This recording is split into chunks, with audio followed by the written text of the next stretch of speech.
In the state of Texas, the majority of electricity produced is from fossil fuels. Fossil fuels, though economical, contain large amounts of carbon and produce pollutants, which can harm humans and the environment alike. Also, fossil fuels are non-renewable. As engineers, it is our duty to solve problems such as these.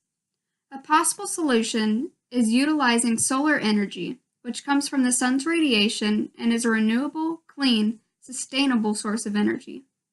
In our program, the goal is to help the user, who's considering switching to solar panels to produce electricity, by providing them vital information about the transition.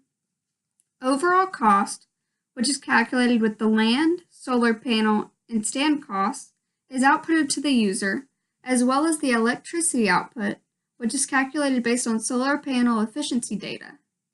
In addition, the electricity produced is given as the number of houses that could be powered for 1 year based on the given energy output. This way, the program is more user-friendly. The values discussed are calculated based on several choices made by the user, such as the area in Texas, amount of land, solar panel choice, and stand choice.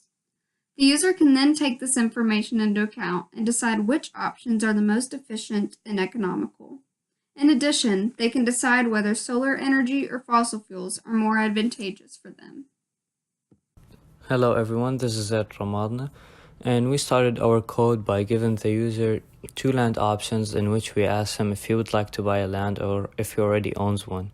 So we used a while loop to make sure that the user picks one of these two choices, and we also produced a warning statement if the user tries and exits out of the menu. Let's say that the user picks to buy his own land. So we immediately asked the user how many acres would he like to buy, and then we used an if statement to make sure that the user inputs a value greater than 0, because there is no way you can buy negative acres. It's not possible. In this case, let's say that the user would like to buy 10 acres. We would ask him if he wants to buy an acre using the average acre cost of Texas, or if he wants to provide us with his own cost. Let's say that the user picks to choose the average acre cost of Texas, which is $2,280, and then the total cost of land would be the average per acre in Texas times the amount of acres that he would like to buy, which is in this case $22,800. Afterwards, we'd ask the user what type of panels he wants to install in his land. There are 5 different types, which are monocrystalline, polycrystalline, thin film, cadmium telluride, and then copper indium. So we also used a while loop to make sure that the user picks one of these 5 choices, and we also produced a warning statement in case the user exits out. So let's say that the user picks a monocrystalline panel. In this case, we'll afterward produce a menu to ask them what type of stand would he like to have. There are 3 different stands, which are fixed, adjustable, and tracking.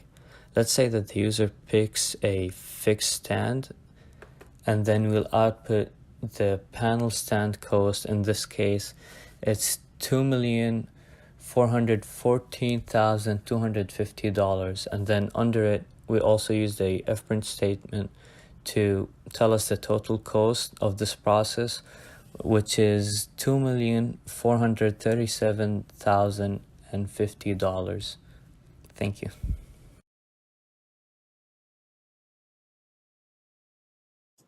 Hi, my name is Mireles, and I will be walking through the map selection of Solar Selector.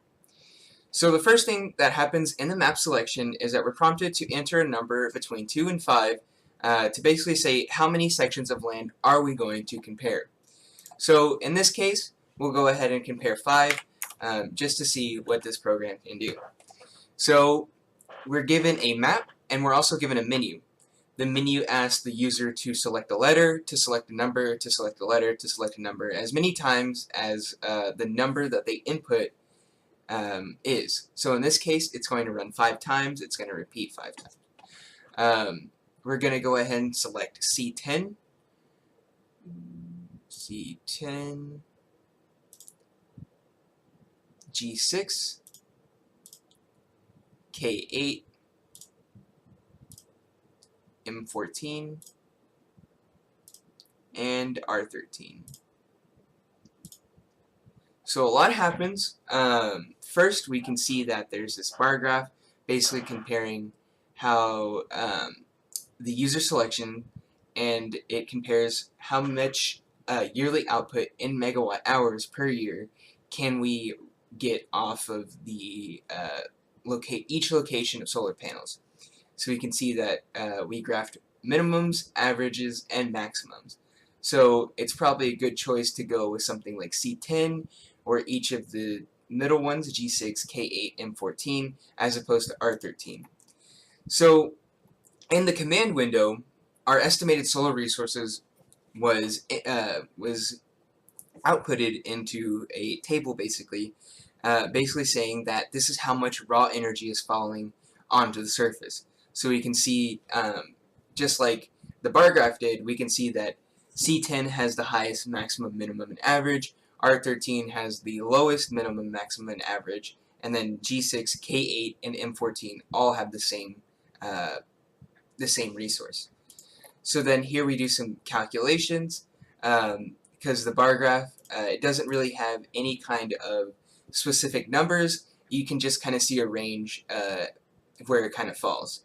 So these are the specific numbers that we can see that we're given, and also gives a maximum, minimum, and average.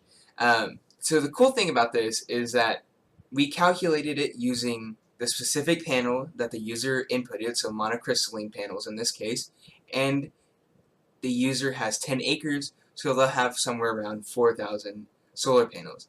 So we can see that C10 will produce an average of around 500 megawatt hours per year.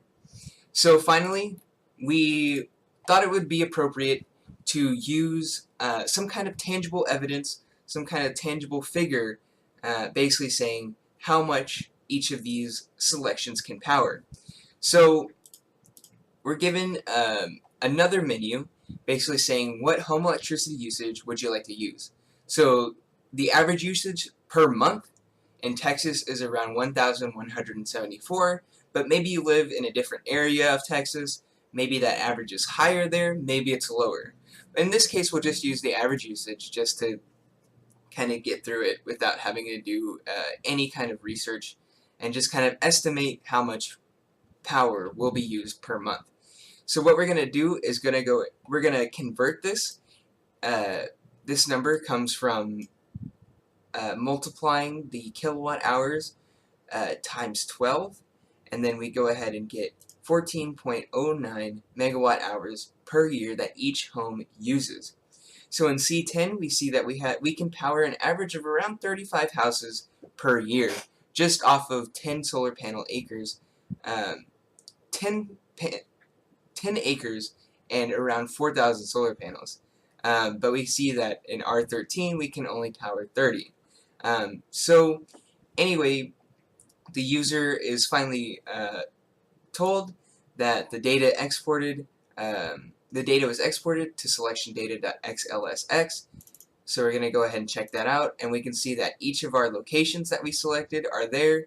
The minimum, this is the megawatt hours per year that each produces, and then the houses that can be powered from these solar panels. And that's basically the end of the program, and we thank you for using Solar Selector.